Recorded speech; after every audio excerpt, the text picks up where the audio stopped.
Ciao. The operating system is a sophisticated computer program that makes the computer easier to use and operate more efficiently. Operating systems are sometimes... There. Adam Christianson. So we have other things to do. Adam Christianson, of course, host of the MacCast. You can find that online at maccast.com and get it wherever you get podcasts. I'm curious. Well, we'll talk about that later this week, I think. No, let's talk about it now. Do you want to talk about it now or later this week? Now, hold on. You don't know what I'm talking about. I don't know what it is yet. Yeah. How much do you feel like you have to say about today's topic? A lot. Okay, well then let's push that off. Remind me, maybe tomorrow we'll talk about podcast subscriptions. How's that?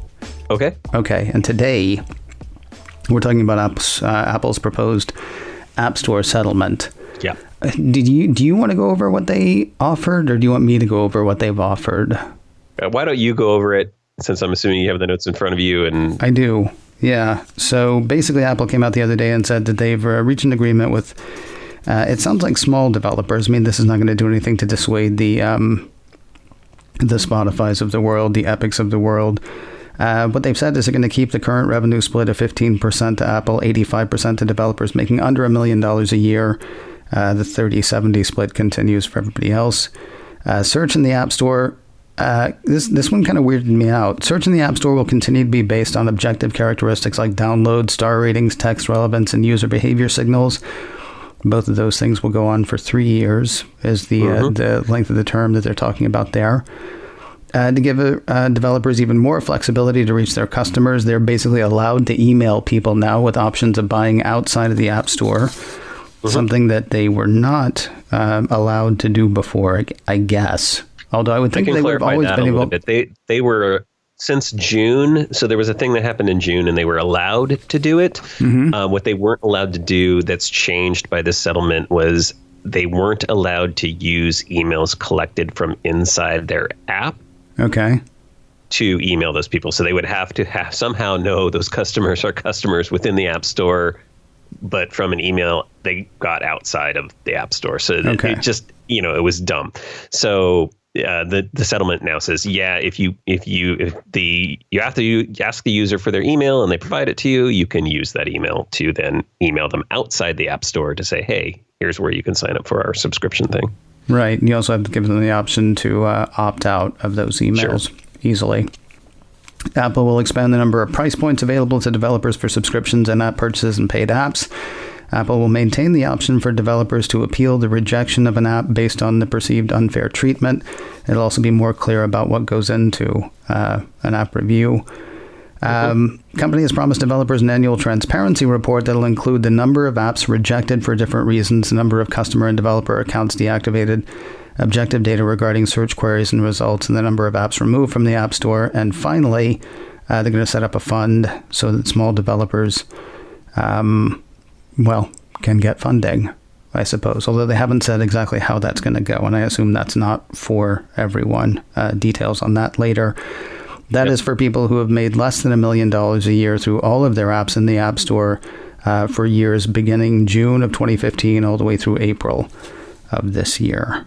And that's most of the settlement. There was also this stuff about the news publishing thing, but I feel like that's a separate thing, and I'm not sure why it was in the same press release. All right, so now we can talk about some of the blowback, or we can talk first about, you read that, just what is your initial thought? My initial thought is nothing really changes. Okay. Not much changes. I mean, new price points, great. Okay, they've got new price points. I guess that's really helpful to people, especially who want to do subscriptions, right? Because they're going to have, I think the way it was broken down before is you kind of had these big jumps, and now there's sort of micro jumps, so you can actually charge $1.50 a month instead of $2 versus $1. Those sorts of things. They haven't said how many price points, but I think they're going from 100 price points to like 500 price points that developers can get from. So I guess that makes it maybe easier to kind of have a subscription if you know, hey, I want it to work out to X amount per year. You can kind of maybe tier it in more accurately. So I mean, that's a small, but it's a small change. So like anything in here is like a really small change. Like the search thing and the payment thing, they're just agreeing to keep it for longer, but those were already in place. And if you talk to some developers on the search thing, some developers are very unhappy about how the current search works. So like hearing that, it's going to be this way for the next 3 years, to them is not even that great. How would they how would they prefer to see it work? That part I haven't been able to dig into and fully understand. I think it comes more down to the fact that we all know that like discoverability and things like that are broken. And I think probably the other problem with search right now being based on those criteria, especially things like reviews, is we know there have been multiple instances and stories about how reviews have been abused in, and this is not just an Apple problem. This is an Amazon problem. This is anybody that has online reviews. There's issues with abuse. But some people feel like Apple hasn't done enough to curb that. So, there's ways to game the system, I think. And, developers who are, honest people don't game the system, but then they get hit by people who don't. So I think that's the core of it, is like the search is based on these criteria, but the criteria can be gamed and Apple doesn't do enough to police it. So that's the problem. I don't think it's the search inherently itself. The only reactions I've seen have come from the likes of the Coalition for App Fairness, which, is going to hate anything that Apple does on any given day. And I have a hard time. Last week on the show, Dave Hamilton was on, and he almost woke me up to it would not be the worst thing in the world if Apple were to allow sideloading, or if we were all able to sideload apps. And he almost got me there. But then earlier this week came a story that the Coalition for App Fairness is just a front for the Epic fight. And they're saying, well, it's not really a front for the Epic fight anymore. In fact, it doesn't even look like they have anything to do with each other. But according to an article that I saw, where is it? Oh, where did I put that? It's over here. According to an article that I found in, it was Apple Insider, I think it was. Although it was The Verge that put together all of this stuff, that put together stuff from the case between Apple and Epic. It was basically a PR guy from Epic who said, what we should do? We should build a coalition for app fairness. Right. The guy said that Epic should build a 501c4 coalition, have an agency from public affairs to manage it, and come up with a list of advocacy points and add some other issues besides getting rid of Apple's commission on app sales. I mean, so basically, I'm not saying there's no merit in anything that any small developers are saying, but I'm saying this whole thing seems to have been astroturfed. I mean, when we say it's a grassroots organization of developers, no, it's not. I mean, it wasn't anyway. I think I would have more faith in their arguments if, instead of constantly saying Apple is unfair, if they came out and said, here's our proposal for setting up a more fair app store. Because I'm not convinced at all that if all the changes that the Coalition for App Fairness wants come through, what that's going to mean is Spotify is going to set up its own thing in the App Store, Epic is going to set up its own thing in the App Store, and all those little developers that it was supposedly representing can go hang. Right. Yeah, here's where I see there's a problem. I think this week, when I was looking at tweets, a lot of the smaller developers, and not that this is the smallest developer, but Cabell Sasser at Panic is saying this isn't a good deal. Okay. We still have these problems, and we've been hearing about these problems with the App Store from these developers. And I'm talking about developers that have been in the Apple community, the Mac community for decades. And they're all saying the same stuff, is like, this is not working for us for various reasons. This is broken.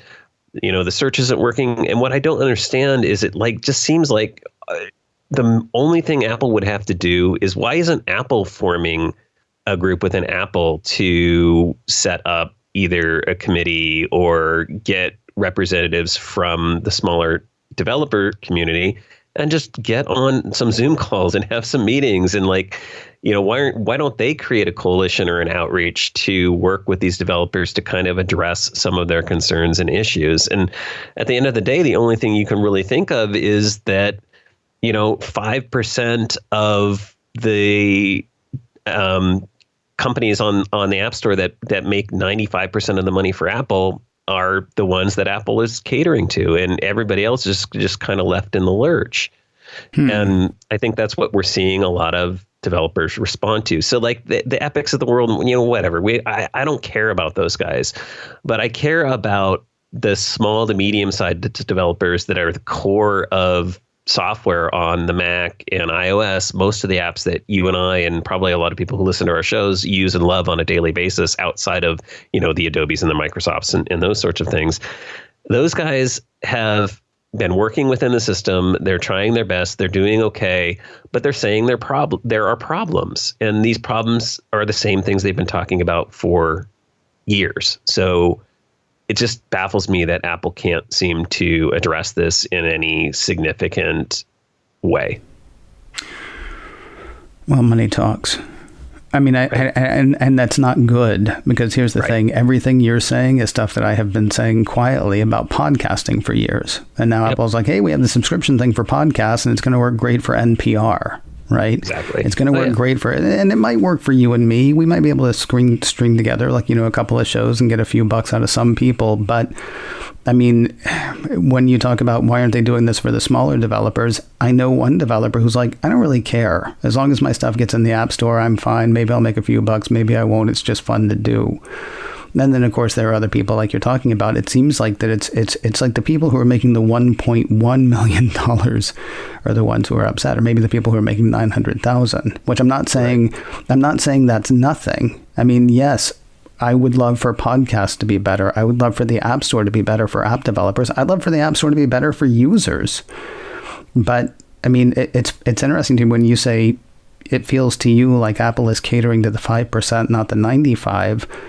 This conversation right now is being driven by trolls, it seems to me. And I'm not talking about legit developers with legit complaints. I'm talking about the guys who said, we should come up with some issues besides not wanting to pay the 30%, because that doesn't really sound that great. In fact, I believe there's one of those quotes, and I put it over there again, so I don't have it in front of me. But one of the quotes says, Epic is not sympathetic. So we need to come up with a group of people that we can say, oh, this is a sympathetic group, and here's why these things need to change.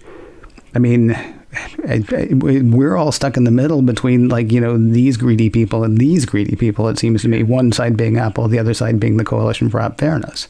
Who knew, Ken, with, antitrust lawsuits being pushed through government, that sort of thing would go on, right? Kind of surprising. Oh, see. Oh, I can't. Oh, there's not. I don't want to say that out loud. I'm sorry. It sounds like I'm doing something comedic there. And really, I'm just like, it's like, okay, this is the thing we're going to fix. This is the thing we're going to fix. Okay. This thing that most people don't even think there's a problem with. This is the thing we're going to fix. In the meantime, good luck with your health insurance. And how's that COVID working for you? But, okay. Let's fix this, because this is the thing they can. Sorry. Is there anything else you wanted to say before I embarrass myself? No. Okay. No. Well, again, just Apple.